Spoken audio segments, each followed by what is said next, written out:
Cinema கவிஞர்கள் இருக்கிறாங்க. அவங்க எல்லாம் முதலில் திருப்பூருக்கு வருகின்ற பொழுது முத்தமிழ் சங்கம் அவர்களை பாராட்டி இருக்கிறது. நான் முத்துக்குமார் என்ற தேசிய விருது பெற்ற கவிஞர் ஆரம்பத்திலே திருப்பூருக்கு முத்தமிழ் சங்கத்துக்கு அனுப்பப்பட்டது. அதுபோல குறும்படங்கள் இன்று மிக பிரபலமான 50 கோடி வாங்கின டைரக்டர் தான் குறும்படத்திற்கு நாங்கள் உதவி செய்திருக்கின்றோம். நிறைய பேர்கள் டைரக்டராக இருக்கிறார்கள். நிறைய தமிழ் அறிஞர்களுக்கு பட்டம் வாங்குபவர்களுக்கு பட்டம் மறுக்கப்படுபவர்களுக்கு தமிழ் மாமணி என்ற விருதை கொடுத்து அவர்களை கௌரவித்திருக்கின்றோம். அந்த வகையிலே நிறைய பேருக்கு கொடுத்திருக்கின்றோம், கொடுக்க போகின்றோம். அது மட்டுமல்லாமல் உலகெங்கும் தமிழ் சங்கம் எங்கிருந்தாலும் எங்கே சென்றாலும் நான் சென்று விடுவேன். அதுபோல அமெரிக்க தமிழ் சங்கத்திலே நான் 28 ஆண்டு காலமாக கோஆர்டினேட்டராக பணிபுரிந்து வருடந்தோறும் அங்கே சென்று வருகின்றேன்.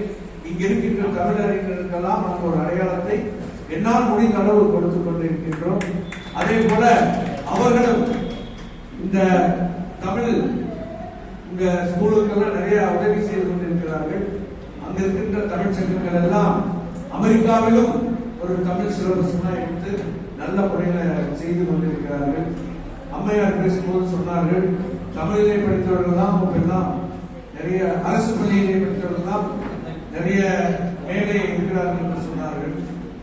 உங்களுக்கு ஒன்று சொல்லுகின்றேன், அப்பொழுது அரசு பள்ளி தான் இருந்தது, வேறு பள்ளிகள் கிடையாது. இதுதான் நிதர்சனமான உண்மை. ஆச்சா, ஆனா நாம அதை பெருமையா சொல்லிக்கிறோம், பட் நிதர்சனமான உண்மை அதுதான். இப்ப வசதி வாய்ப்பு இருக்கு, அன்னைக்கு இல்லை. அதே போல சொன்னார்கள், கிருஷ்ணமூர்த்தி சொன்னார், அவர்கிட்ட பேசிட்டு இருக்க அப்படின்னு தான் சொன்னாங்க. வள்ளலார் அவருடைய மந்திரம் என்ன சொல்லுங்க, சொல்லுங்க. தமிழ் அறிஞர்களுக்கு தெரியல எப்படி? அருட்பெருஞ்சோதி, பசித்திரு விழித்திரு, பசித்திரு தனித்திரு விழித்திரு.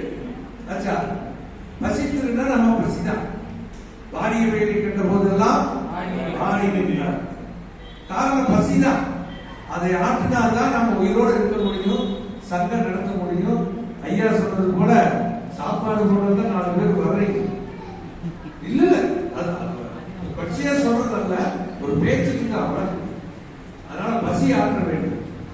அடுத்தது தனித்து இந்த மாதிரி கவிதை கட்டுரை நீங்க தான் எழுத முடியும், அடுத்தவங்க எழுத முடியாது. நீங்க தனித்து நிற்க வேண்டும். ஒரு டீச்சரா இருக்கிறா தனித்து, கவிதை படிக்கிறாங்க தனித்து, புத்தகம் எழுதுறாங்க தனித்து, அவர்களுடைய இதையை திறமையை காட்ட வேண்டும். அதான் தனித்து. சுருக்கம் அது விளக்க 10 பக்கம் இருக்கிறது. அடுத்தது விழித்து, தூக்கிட்டு இருக்காம விழித்திருக்கிறது அர்த்தமா? அதுல விழிப்புணர்வோடு எங்கும் இருக்க வேண்டும். இப்ப நாம உட்கார்ந்து இருக்கீங்க, உங்க பின்னாடி என்ன நடக்குதுன்னு உங்களுக்கு தெரியும், சரியா? நான் நித்யானந்தா இருக்காருல்ல, அவர் ஆசிரியருக்கு போய் அங்க ஒரு பள்ளிக்கூடம் நடத்துறாரு, குழந்தைகள்லாம் நடத்திட்டு இருக்காரு, பார்த்து நான் என்னை கூட்டிட்டு போய் காமிச்சு.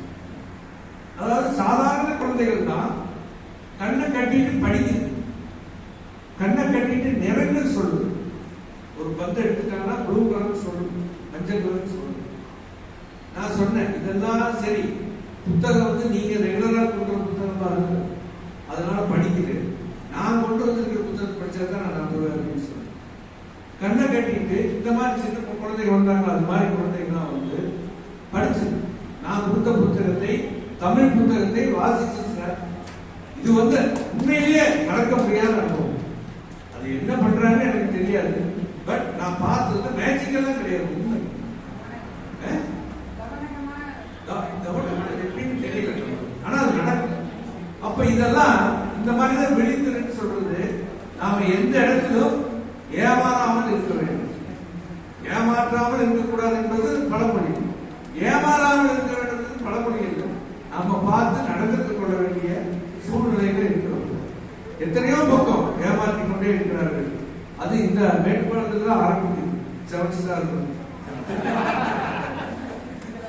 ஆரம்பத்தில் இந்த உச்சியில் காரணம் என்னன்னா, ஒவ்வொரு வருடமும் ஜனங்களுக்கு வந்து ஒரு மாறுதல் தேவைப்படுது. எதையாவது செய்ய வேண்டும், எப்படியாவது பண்ண வேண்டும், உயர வேண்டும் என்று அவர்கள் தங்களை நம்பாமல் இது போன்ற சூதாட்டங்களை நம்பிக்கொண்டிருக்கிறார்கள். அதனாலதான் அந்த மாதிரி ஆளுகளும் வந்துட்டே இருக்கு.